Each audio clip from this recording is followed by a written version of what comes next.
My name is Kimberly, and I'm here with my sister Carol. Hello. She's off camera. First of all, I can only fit one person in this anyway, but she doesn't really want to be on camera, so it's all good. Fine with me. But we're here today because the Lord has been pouring His Spirit out on men and women and people all over. Children, people yes. in general. People in general. He's pouring His Spirit out in these last days, as many people know and are aware of and are experiencing themselves. And we've been having some very interesting dreams. And we had already thought we should say something, but we weren't. We were just, because our dreams have been like very interesting, correlated, where things in my dream, she has a dream with the same place and same stuff in it. It's just very interesting how our dreams have been correlated. We're very close anyway, and close in the Lord together too, so that's probably why He uses the two of us together. He confirms to things confirm with us things. and everything. Exactly, to confirm my stuff with her and her stuff with me and vice versa, all that stuff. Anyway, so we're here, we have a whole lot of things to say, but today we're just going to concentrate on talking about these two dreams. Two specific dreams that intertwine together. Yes, exactly. And they are talking, I had this dream about a little over a week ago, and I woke up about 3 or so in the morning, and I wrote this down. It was definitely not a normal dream. It was super vivid and just very odd and unusual, and a dream that you know when it's not a regular dream. When God's given you a dream, you know it. It's just very different. And so I wrote it all down.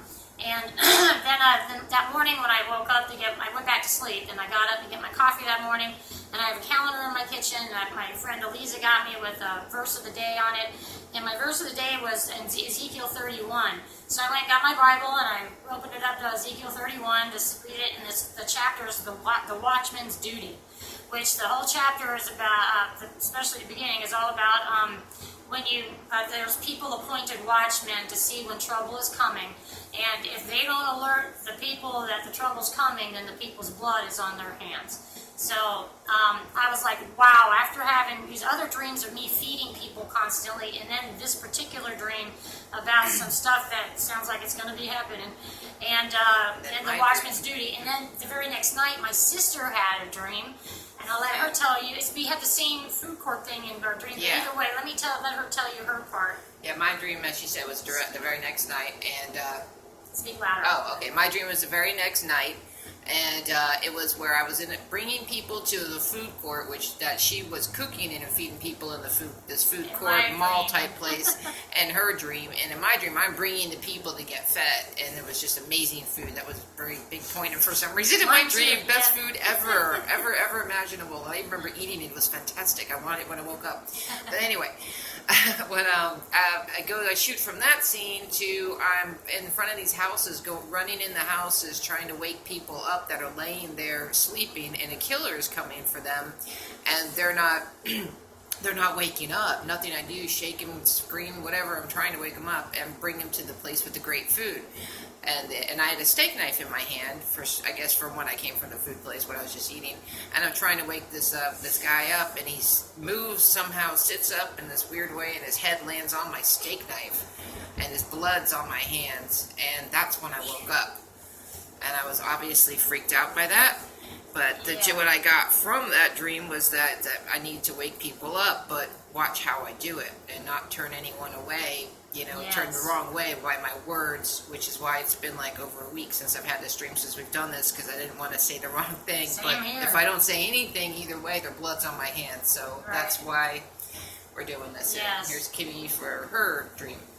Now I'll tell you my dream. And I might remember, this one is, I'm going to just... All right, let's just read it. I dreamt that President Obama gave some kind of speech. He wasn't president. This is some kind of future event. This all takes place in the future, very near future in my dream. Now remember, I have no opinions on any of this. I'm not giving out any opinions, I should say. And this is just what the dream was. So anyway, I dreamt that President Obama gave some kind of speech, and it was televised. And he got into an airplane, like Air Force One or some kind of government plane. And it was shot down in midair, and he was killed. I remember saying that this was only the beginning. They already had his DNA information and everything needed on file for him to be brought back to life in another form of some kind, setting himself up with the Antichrist in power.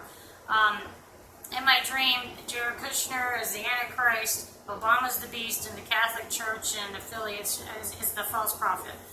And this fulfills the Bible prophecy when the false prophet when the Antichrist gives the beast life, and all the inhabitants of the earth are amazed at him.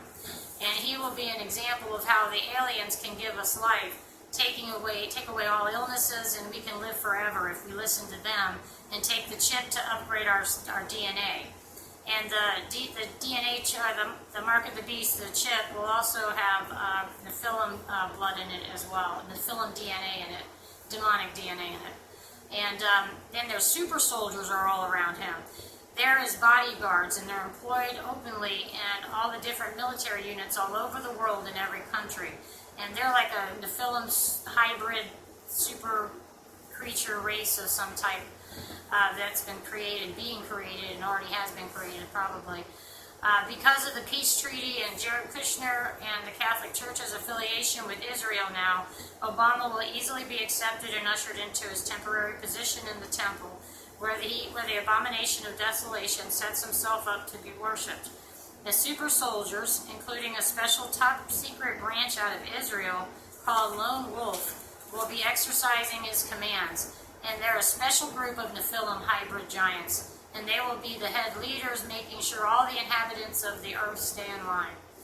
And that's the dream. So, anyway, do with it what you will. I'm not saying that's just not our opinions. We're not not saying it's going to happen. It's just right. the dreams that God's given us. Right, that's it, exactly. And He told us to share them, and we have, and we've shared so many. He's given us many other dreams and visions and writings and stuff, but to make this video not so long, we will make them in other videos. That's right.